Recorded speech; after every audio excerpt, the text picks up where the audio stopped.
सबसे पहली बात रखी है परधन परदारा। यदि हम दूसरे के धन की इच्छा रखते हैं किसी भी तरह से, जैसे छल कपट करके कि हम तुमको अमुक अमुक सुविधा देंगे, हम तुमको अमुक पद प्रदान कर देंगे, अमुक दुख निवृत्ति कर देंगे, अमुक अनुष्ठान के द्वारा, ऐसा भागवतिक प्रलोभन देकर किसी से धन लेना, या सांसारिक किसी छल कपट के द्वारा उसके धन का अपहरण करना, तो आप धन का उधर अपहरण कर रहे हैं, आपके भागवतिक धन का अपहरण उसको जा रहा है जिसका आप धन अपहरण कर रहे हैं, अपने आप ट्रांसफर हो जाएगा। आप छल कपट करके उसका धन ले रहे हैं तो दैवी शक्ति आपके भजन तप पुण्य का फल वहां पहुंचा देगी। सिद्धांत है, बहुत घाटा हो जाएगा। आप क्या समझते हो? आपके निमित्त से जो भी कुछ हो रहा है उसमें आपका तप और भजन खर्चा होता है। इसलिए किसी भी बहाने से ये परधन का प्रतिग्रह या परधन की चोरी या परधन का अपहरण की भावना न रखे, चाहे धामवासी हो या धाम आश्रित हो। इससे आपके सीधे भजन पर फर्क कैसे नहीं पड़ेगा? भावना है, प्रिया प्रीतम साथ चल रहे हैं, सखियां सामने संगीत बजा रही हैं, तो हिसाब किताब प्रिया प्रीतम अपने पीछे उनकी सेवा में वो प्रार्थना कर रहे हैं, स्वीकृति हो रही, मेरी प्रियाजू की इच्छा, इसलिए कहीं कर्ता भाव नहीं, कहीं प्रतिग्रह का भाव नहीं, कहीं स्वीकृति भाव नहीं, कहीं अहम भाव नहीं। अब वो कृपा सीधे प्रिया प्रीतम संभाले, आप वहां कहीं नहीं है। आपको लाखों प्रणाम कर रहे हैं, आपकी भावना है मेरे प्रिया प्रीतम मेरे साथ चल रहे हैं, उनको नमस्कार हो रहा है, मैं तो उनकी सेवा में चल रही हूं, खत्म। अगर मेरे को प्रणाम तो हिसाब उसका देना होगा। अगर प्रिया प्रीतम को प्रणाम हो, आप सेवा में आप केवल देख रहे हैं, वो हिसाब प्रिया प्रीतम, वो अमोघ आनंद समुद्र है। हर जीव का परम कल्याण एक निमेष मात्र में कर देने की सामर्थ्य हमारे प्रिया प्रीतम में है। निमेष कहते हैं पलक झपकने के समय को। परदार, चाहे गृहस्थ में हो, चाहे विरक्त में हो, चाहे वृंदावनवासी हो या वृंदावन के आश्रित हो, परिस्त्री के प्रति काम भाव से दर्शन करने से सारे सुकृत नष्ट हो जाते हैं। और कहीं उनके अंग प्रत्यंग का अचानक दर्शन हो जाता है तो दोबारा दृष्टि नहीं जानी चाहिए। अगर एक बार आपने देखा, दोबारा फिर काम भाव से देख लिया तो आपकी तपस्या, आपके सुकृत सब ढक जाएंगे। बाणासुर की जब भुजाओं का भगवान सुदर्शन चक्र से छेदन कर रहे थे, श्रीमद् भागवत में पढ़ लेना, जब देखा उनकी कुल माता आदि देवी ने कि अब किसी भी तरह भगवान का सुदर्शन चक्र छोड़ेगा नहीं बाणासुर को, वो दिगंबर होकर सामने खड़ी हो गई। सोई भगवान ने आंख मूंद ली और सुदर्शन चक्र को शांत कर लिया। इसमें महादेव जी की प्रेरणा थी, क्योंकि चाहते थे 4 भुजाएं तो बची रहें, 1000 भुजाओं का छेदन। आगे भगवान का सुदर्शन चक्र रुकता ही नहीं बिना आज्ञा के। भगवान शिव की आंतरिक प्रेरणाओं, उनकी जो कुल देवी थी वो आकर दिगंबर होकर खड़ी हो गई। भगवान ने वहां लिखा है, यदि किसी के अंग प्रत्यंगों का दर्शन हो जाए तो सारे सुकृत नष्ट हो जाते हैं। इसलिए पर शब्द लिखा हुआ है। गृहस्थ में भी है तो जो पराई माता बहनें हैं, अगर वृंदावन का आश्रय लियो, भगवत मार्ग के पथिक हो, तो दृष्टि एक बार जाने में क्षमा है। अचानक आप जा रहे थे, दृष्टि पड़ गई आप नीचे, मानो यमुना के किनारे कोई स्नान कर रही माता बहन, या अचानक दृष्टि गई तो आपकी असावधानी थी, आप सावधान हो जाइए। दोबारा यदि काम भाव से भरकर देखा तो देखने मात्र से आपके सुकृत नष्ट हो जाएंगे, जो आपको परमार्थ में बढ़ाने वाले हैं। तीसरा, द्वेष। जब हमारे प्रतिकूल कोई आचरण करता है तो हमें द्वेष हो जाता है। ये द्वेष बहुत ही घातक है, प्रायः सबके हृदय में रहता है और वो जलाता रहता है। जरा सी प्रतिकूल बात पर द्वेष हो जाएगा। अगर द्वेष हो गया तो भगवान की भक्ति बढ़ेगी नहीं, क्षीण होती जाएगी। क्योंकि भगवान कह रहे हैं अद्वेष्टा सर्वभूतानां, किसी भी भूत प्राणी से तुम्हारा दोष भावना, दोष में ही द्वेष होता है। हमारे अनुकूल उसका जो व्यवहार नहीं है तो हमें द्वेष हो जाएगा। नहीं, द्वेष नहीं, भगवत भाव से प्रणाम करो। भगवान उसको प्रेरित करके आपके साथ ऐसा प्रतिकूल व्यवहार करा रहे हैं। हट जाओ, द्वेष मत करो। मात्सर्य ये बड़ा सूक्ष्म विषय है, मेरे से अधिक ये बढ़ता जा रहा है किसी भी मार्ग में, और हृदय में जलन होना, इसे मात्सर्य कहते हैं। ये प्राय बड़े बड़े साधकों के भी अंदर रहता है। किसी की यश कीर्ति सुन करके जो हृदय में एक जलन होती है उसका नाम मात्सर्य है। मत्सरति, मेरे से आगे जा रहा है। भजन मार्ग में भी ये हो जाता है। इसलिए श्रीपाद ये विश्राम की तरफ वृंदावन महिमामृत जा रहा, सार सार बातें बता रहे हैं। मात्सर्य बहुत कठिन है छोड़ना। यदि भगवत भाव नहीं करोगे तो मात्सर्य नहीं छोड़ पाओगे। अंदर अहम रहता है, तभी मात्सर्य का प्रादुर्भाव। ये बहुत जलाता रहता है, बड़े बड़े अपराध कराता रहता है। मेरे से आगे बढ़ा जा रहा है। किसी की यश कीर्ति सुनकर, किसी की बढ़ोतरी देखकर, किसी भी तरह से किसी को सुख में देखकर हृदय जो जलता है उसे मात्सर्य कहते हैं। लोभ, हर इंद्री के भोग का लोभ होता है। लोभ पास जय गल न बंधाया, सो नर तुम समान रघुराया। गोस्वामी तुलसीदास जी कह रहे, जिसने लोभ रूपी फांसी में अपने गले को नहीं बनाया वो साक्षात श्री भगवान का स्वरूप हो जाता है। लोभ पास जय गल न बंधाया, सो नर तुम समान रघुराया। चाहे वो स्त्री शरीर में उपासक हो, चाहे पुरुष शरीर में। किसी भी वस्तु का, किसी भी भोग का लोभ नहीं होना चाहिए। किसी धन का, स्वर्ण का, पद का लोभ बहुत तरह का होता है। लोभ एक रख लो तो सब लोभ खत्म हो जाएंगे। नाम बढ़ाने का लोभ, नाम जपने का लोभ, कितना नाम अधिक जप लूं इसका लोभ बढ़ा लो तो ये सब लोभों को नष्ट कर देगा। अनृत, झूठ बोलना उपासक के लिए बहुत हानिकारक है। झूठ बोलना नहीं, चालबाजी, छल कपट का व्यवहार उपासक के हृदय में। संत सरल चित जगत हित, जान स्वभाव स्नेह। जिनका स्वभाव प्रेममय होता है, चित्त सरल होता है, कोई छल कपट हृदय में नहीं होता, वो संत मार्ग का पथिक संत है। अनृत, झूठ बोलना नहीं होना चाहिए। संतों का मार्ग विश्वास और श्रद्धा से होता है। यहां कोई कह दे कि ऐसा से ऐसा, बिल्कुल 100% सही, उसमें ये विचार नहीं होता कि ये झूठ भी बोल सकता है क्या, ये कपट भी कर सकता है क्या, क्योंकि विश्वास से ही हमारी यात्रा हुई है। तत्काल विश्वास।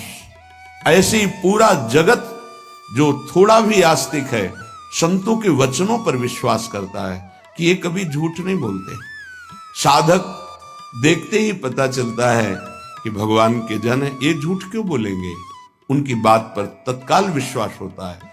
इसलिए अनृत, कभी झूठ बोलने का आपके हृदय में विचार ही न रह जाए, ऐसा इष्ट देव से प्रार्थना करें कि हमें वो सामर्थ्य प्रदान कीजिए कि मैं कभी झूठ न बोलूं। किस बात के लिए झूठ बोलूं? एक गलती छुपाने के लिए 1000 गलतियां कर बैठते हैं हम। अगर एक गलती स्वीकार कर ले तो 1000 गलतियों से बच जाएंगे। हम झूठ क्यों बोले? परुख, कड़ुआ वचन, झूठ नहीं बोलना, इसके साथ कठोर वचन नहीं बोलना। कुछ भजन करने वाले उपासक समझ नहीं पाते, तो ऐसे सेवक जी बड़ा विनोद करके उनके लिए बोल रहे हैं। एक रिसाने से रूखे से दीखत पूछत रीति भभूकत धावत। बोले एक ऐसे मानो गुस्सा है, रिसाने से मानो हृदय शुष्क है, रूखे से दीखत, बात करो तो भभूकत धावत। भभूकत धावत, भूकत शब्द श्वान के लिए है, वो एकदम ऐसे नहीं, ऐसा नहीं। उपासक का व्यवहार बहुत सरल, मृदु और उदासीन, दोनों बातें समझनी है। गंभीर शब्दों में, मृदु शब्दों में हल्की मुस्कुराहट लेते हुए बात कह दी, उदासीन हो गया। एक रिसाने से रूखे से दीखत पूछत रीति भभूकत धावत, ऐसा नहीं होना चाहिए। एक रंग मगे बोलन, ये भी नहीं होना चाहिए कि बहुत सजा करके सामने वाले, नहीं, सीधी बात, सरल चित्त से मंद मुस्कान से उत्तर दिया। आवश्यक हुआ तो, कोई हमारा द्वेष नहीं, कोई हमारा कड़ुआपन नहीं है, और उदासीन हो गए। परुख वचन कबहु न कहा, कठोर वचन कभी उपासक न बोले। पर आप भी द्रोह, किसी दूसरे से द्रोह का आचरण निष्ठुरता पूर्वक जो होता है वो कभी नहीं होना चाहिए। पराभित द्रोह, कठोर व्यवहार करते हुए द्रोह का आचरण नहीं करना चाहिए। हमारा व्यवहार मृदु होगा, आप हमारे साथ कठोर व्यवहार करते हो, वो आपका स्वभाव है, हम छोड़ देते हैं आराध्य देव के ऊपर। आराध्य देव का विधान है कि ये कठोर व्यवहार करेगा, मैं सहूंगा। उसके लिए क्या विधान है आराध्य देव जाने। अपने को कठोर व्यवहार नहीं करना, द्रोह नहीं करना। बहुत हृदय जलता है यदि द्रोह करोगे। कल्पनात्मक भय उत्पन्न होता रहता है द्रोह करने वाले को। कभी द्रोह करने वाला शांति से नहीं रह सकता है, इसलिए किसी से द्रोह ना करे। अपने से जो द्रोह करे उसको भी नमस्कार करे। हम द्रोह की भावना पुष्ट नहीं होने देंगे। आप अपनी तरफ से करो, हम आपको नमस्कार करेंगे। हमारा परमार्थ का मार्ग है, आप स्वार्थ में इसलिए समझ नहीं पा रहे। मिथ्याभिलापान, उपासक को व्यर्थ की बातें करने की आदत पर शासन करना चाहिए। बहुत अच्छे अच्छे उपासकों के दर्शन होते हैं, बोलते ही नहीं, ऐसा लगता है बाणी ही नहीं, सेवा में लगे, कभी कोई बातचीत नहीं। बहुत अच्छा है, जब बोले तो प्रिया प्रीतम की बात बोले, नहीं ताते मौन रहना उचित है, गुरुदास जी कह रहे हैं। तो परधन परदार द्वेष मात्सर्य लोभा अनृत परुख पराभिद्रोह मिथ्याभिलापान त्यजति, इतने दोषों का त्याग कर दे। ये वृंदावन की रहनी है, ये वृंदावन के आश्रित का आचरण है। चाहे जहां रहते हो इसको स्वीकार कर लो। तो इह भक्तो राधिका प्राणनाथ है, श्री प्रिया प्रीतम जो हमारे प्राणनाथ हैं, इस आचरण से उसे अपना स्वीकार कर लेते हैं। बहुत जोर की बात है। हम तो प्रभु को अपना मानना शुरू करिया, और जब वो मुझे अपना मान ले, आगे के श्लोक में बहुत खुल के इसकी व्याख्या की कि एक बार प्रिया प्रीतम जिसकी तरफ देख लेते हैं उसका संसार बंधन नष्ट हो जाता है। एक बार देख लेते हैं। ऐसा श्रीमद् राधा सुधा निधि में जिस दिन श्री जी ने कृपा दृष्टि से देख लिया, ऐसा महासुख प्रकट होगा कि अगर करोड़ों मोक्ष होते तो भी हे हो जाते, तुच्छ हो जाते। करोड़ों मुक्तियों को तुच्छ कर देने वाली कृपा कटाक्ष हमारी श्री राधा किशोरी की है। यहां कह रहे यदि ऐसे आचरण आप करोगे तो प्राणनाथ का प्यार नहीं पा पाओगे, और अगर इन आचरणों का त्याग कर दोगे, जो अभी त्याज्य बताया गया, त्यजत इहि भक्तो राधिका प्राणनाथ है, अगर इन दोषों को त्याग दिया नाम के बल से, आश्रय के बल से, तो तुम्हारे प्राणनाथ तुम पर प्रसन्न हो जाएंगे। तुम जो भक्ति करते हो तुम्हारी भक्ति करेंगे। तुम्हारी भक्ति क्या होती है? भावे मोहि जोई सोई सोई करे प्यारे। अब जो मुझे भाता है मेरे प्यारे वही करते हैं।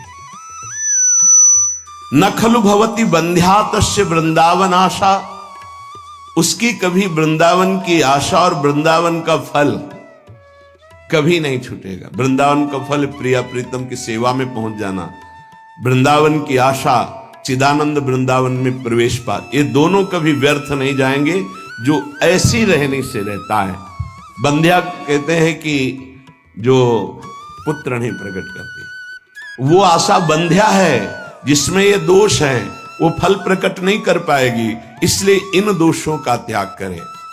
परधन का, परिस्त्री का, द्वेष का, मात्सर्य का, लोभ का, झूठ का, कठोर वचन का, दूसरे से कठोर द्रोह करने का, निष्ठुरता का और मिथ्या भाषण का जो त्याग कर देता है, प्रिया प्रीतम उसे अपना स्वीकार कर लेते हैं।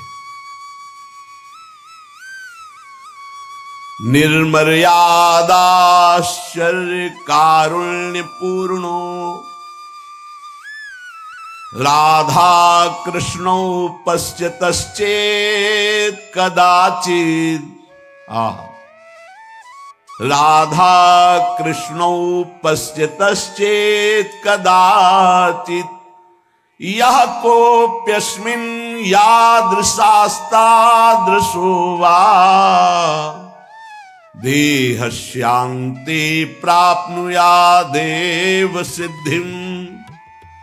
देख लो, विश्वास करो, यदि आप ऐसे चलोगे तो आपके ऊपर दोनों की दृष्टि हो जाएगी। राधा कृष्णों पश्यतश्चेत् कदाचित्, किसी समय वो आपको देख लेंगे, उनके महल में रह रहे, पक्का विश्वास करो। ये तो यहां तो कहा जा रहा है कदाचित किसी समय देख लेंगे, अपने को रोज देखते हैं,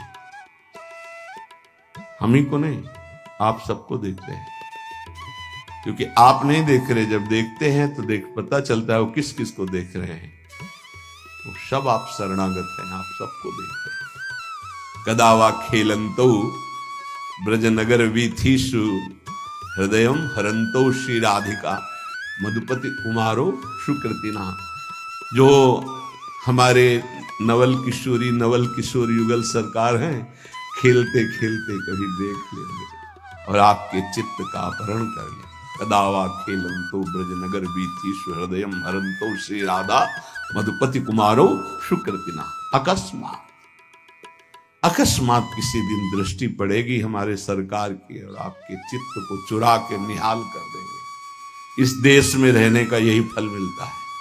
कदावा खेलंतो, कभी खेलते खेलते युगल सरकार, ये मेरा शरणागत है, राधा राधा पुकारता रहता है, देख लिया, निहाल कर देंगे। निर्मर्याद कारुण्य पूर्णो, कोई सीमा नहीं जिनकी करुणा की, उस करुणा से पूरित होकर राधा कृष्णो पश्यतश्चेत् कदाचित्, उसे राधा कृष्ण देख लेते हैं। किसको? जो वृंदावन का आश्रय लेकर ऐसी रहनी जो पीछे बताई गई, या वृंदावन का वास करके ऐसी रहनी से जो है हमारे प्रिया प्रीतम उससे देख लेते। अब कह रहे चाहे वो कैसा कोई भी क्यों न हो, वो देह त्याग कर प्रिया प्रीतम की सेवा में पहुंचेगा पक्का। देहस्यांते प्राप्नुयादेव सिद्धिम, वो इस परम सिद्धि को प्राप्त हो जाएगा कि प्रिया प्रीतम के समीप पहुंच जाएगा। या कोप्यस्मिन, कोई भी हो, याद शास्ता दृशोवा, वो कैसा भी हो, अगर इस रहनी से वृंदावन का आश्रय ले लिया, वृंदावन की आशा कर ली है, वृंदावन का वास कर रहा है, तो एक दिन प्रिया प्रीतम देख लेंगे, पक्का देख लेंगे। विश्वास करो, जो लिखा है हरिवंश महाप्रभु भी श्रीमद् राधा सुधा निधि में वही, और हृदय भी वही साक्षी इस बात का कि वो देख लेते हैं, और वो जब देख लेते हैं तो फिर निहाल हो जाता है जी। एक अलवेली मस्ती आती है उसके हृदय में। इसलिए बहुत महिमामयी बात कह रहे हैं कि अभी तक तो हमने तुमसे कहा कि धर्म कर लो, आज कहता हूं अधर्म कर लो। श्रीपाद बड़ी गूढ़ भाषा में कह रहे हैं, कुरु शकल मधर्मम मुंच सर्वत स्वधर्म त्यज गुरुमपि वृंदारण्य वासानुरोधात। आज मैं तुमसे कहता हूं कि एक अधर्म कर लो तुम। क्या धर्म? बोले मुंच सर्व स्वधर्म, सब धर्मों का त्याग कर दो, या धर्म कर लो। विनोद की भाषा में कह रहे कि किसी को लगता हो कि मैं अपने कुल धर्म का त्याग करूंगा, अपने किसी का मैं पति हूं, किसी का पुत्र हूं, किसी का मैं पिता हूं, किसी का भाई हूं, तो हम भाई होने का क्या धर्म है, पति होने का क्या धर्म है, पुत्र होने का क्या धर्म है, पिता होने का क्या धर्म है, और मैं अमुक वर्ण का हूं, उसका धर्म क्या है, बड़ा बड़ा। तो कह रहे हैं आज मैं कह रहा हूं कुरु सकल अधर्मम, आज ये सब अधर्म कर डालो। आगे वर्णन कर रहे हैं क्या धर्म? बोले यद्यपि अपना स्वधर्म पालन करना बड़ी महिमामय है, लेकिन मैं कह रहा हूं स्वधर्मम त्यज, छोड़ अपने धर्म को। बोले भगवान तो कह रहे हैं स्वधर्मो निधनो श्रेय पर धर्मो भयावह। तो वही भगवान आगे कह रहे सर्वधर्मान परित्यज्य, वही श्रीपाद कह रहे। बहुत गूढ़ भाषा संतों की होती है। कह रहे कुरु शकल अधर्मम, ये जितनी मैं कह रहा हूं ये सब अधर्म कर डालो। क्या? बोले सर्व स्वधर्म त्यज, अपने स्वधर्म का त्याग कर दो। फिर क्या करो? बोले गुरुमपि त्याज्य, जो गुरुजन, यहां गुरुजन का शब्द गुरु से नहीं है, पूज्य जन है, बाबा हैं, परबाबा हैं, पूज्य जन हैं, जो जिनको हम गुरुजन की तरह आदर करते हैं, बोले उनकी भी अवहेलना कर दो, नहीं सुनना। वृंदारण्य वासानुरोधात, आप वृंदावन का आश्रय, वृंदावन के वास का अनुरोध प्रिया प्रीतम से करके ये सब कुछ छोड़ दो। सातो परम धर्म, ऐसा मत सोचना कि ऐसा करने से अधर्म हो जाएगा। बोले सातो परम धर्म, परम धर्म की प्राप्ति हो। गोकर्ण जी भी अपने पिता को आदेश करते हैं, धर्मम भजस्व सततम त्यज लोक धर्मान, लोक धर्म का त्याग करके परम धर्म का भजन करो पिताश्री। कैसे करूं? सेवन सदा साधु पुरुषं जहि काम तृष्णाम, सदा संत महापुरुषों की सेवा करो कामना और तृष्णा का त्याग करके, क्योंकि संत सेवा में बाधा पहुंचा देती है कामना और तृष्णा। दोष दर्शन हो जाएगा, आपको जलन हो जाएगी, ईर्ष्या हो जाएगी। यदि कामना है, जही काम तृष्णाम, तृष्णा है, ये आपको बाधा पहुंचा देगी। नहीं तो लोक धर्म का त्याग कराकर भागवत धर्म में स्थित करने की सहज सामर्थ्य साधु समागम से प्राप्त हो जाती है। बहुत ऊंची बात कह रहे हैं। सातों परम धर्म, परम धर्म बन जाएगा। च भक्ति, परम भक्ति बन जाएगी। सा गुरुणाम सेवा, परम गुरुजनों की सेवा बन जाएगी। किल कलुष राशिर यदि वासांतराय, यदि वृंदावन धाम का तुम्हें वास मिल गया, आश्रय मिल गया, तो सबका कल्याण हो जाएगा। तुम्हारे माता पिता प्रपितामह जितने भी हैं, 14 आगे की 7 पीछे की 21 पीढ़ियां परम पद में चली जाएंगी यदि भजन परायण हो गए। पर बड़ा कठिन है, इन बातों को समझ पाना बड़ा कठिन है। भगवत प्राप्ति ही जीवन का परम लक्ष्य है। और देखो जैसा वातावरण होता है उसका प्रभाव पड़ता है। सिद्ध पुरुषों की बात अलग है, साधकों को भागवतिक वातावरण यदि मिले तो बहुत जल्दी भक्ति का प्रादुर्भाव होकर के उसका बढ़ना हो जाए। जैसे आप यहां सुन रहे हैं तो भागवतिक आकर्षण हो रहा है, अभी आप बाहर निकले तो सांसारिक आकर्षण धूल डाल देगा। ये जो चिंतन बन रहा है, लक्ष्य बन रहा है, बैठे बैठे देखो लक्ष्य बन रहा है, दोषों के त्याग का और भगवत प्राप्ति का कहीं न कहीं बीज पड़ रहा है। बाहर जाते ही ऐसे केमिकल छिड़क दिए जाएंगे कि वो अंकुरित ही नहीं हो पाएगा। माया का बड़ा प्रभाव है। तो कैसे हम बाहर बचे?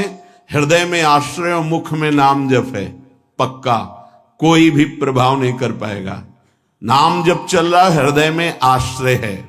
राधा मधुपति पदाम्बुज भक्ति रसपूर दूर मुक्तस्य अजितेन्द्रियस्य कृपया मम वृंदारण्यमाश्रयो भवतु। ना तो किसी प्रेमी का संग हुआ और ना इंद्रियों पर विजय प्राप्त की, तो क्या भजन बनेगा? बोले हम तुम्हें उपाय बता रहे हैं, यदि तुम वृंदावन आ गए तो दोनों बातें हो जाएंगी। अजितेंद्रिय होते हुए भी तुम्हें भगवत प्राप्ति हो जाएगी। और भगवत प्रेमियों का संग तो यहां गली गली में है, वो करा देंगे, प्रभु करा देंगे। राधा मधुपति पदाम्बुज भक्ति पक्का जागृत हो जाती है। वृंदावन का आश्रय मिला जहां, तो फौरन वो आपको रसिकों का संग करा देगा।